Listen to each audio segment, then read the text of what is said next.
Lower Chitral police خدمت خلق کے جذبے سے سرشار۔ District police line lower Chitral میں D S P headquarter Tamiz Uddin کی سربراہی میں فاطمید فاؤنڈیشن کے زیر اہتمام بلڈ ڈونیشن کے کیمپ کا اہتمام کیا گیا، جس میں لوئر چترال پولیس کے افسران جوانان نے خون کے عطیات دیے۔ D P O lower Chitral نے پولیس لائن میں بلڈ ڈونیشن کیمپ کا وزٹ کیا اور خون کا عطیہ دینے والے افسران و جوانان کو شاباشی دی۔ لوئر چترال سے فرسٹ نیوز 96 کے بیورو چیف شبیر احمد کی رپورٹ کے مطابق اس موقع پر D S P headquarter Tamiz Uddin اور S D P O circle Chitral Sajjad Hussain بھی ان کے ہمراہ موجود تھے۔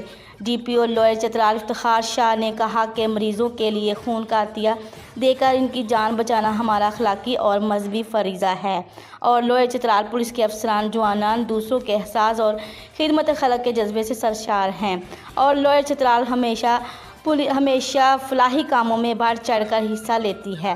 D P O lower Chitral نے فاطمید فاؤنڈیشن کی تھیلسیمیا کے مریضوں کے لیے کی گئی کاوشوں کو خراج تحسین پیش کیا اور کہا کہ تھیلسیمیا کے مریض کے خاتمے کے لیے لوئر چترال پولیس کا تعاون آپ کے ساتھ ہمیشہ رہے گا۔ شعبہ اطلاعات تلقاتی عمل ڈسٹرکٹ لوئر چترال پولیس۔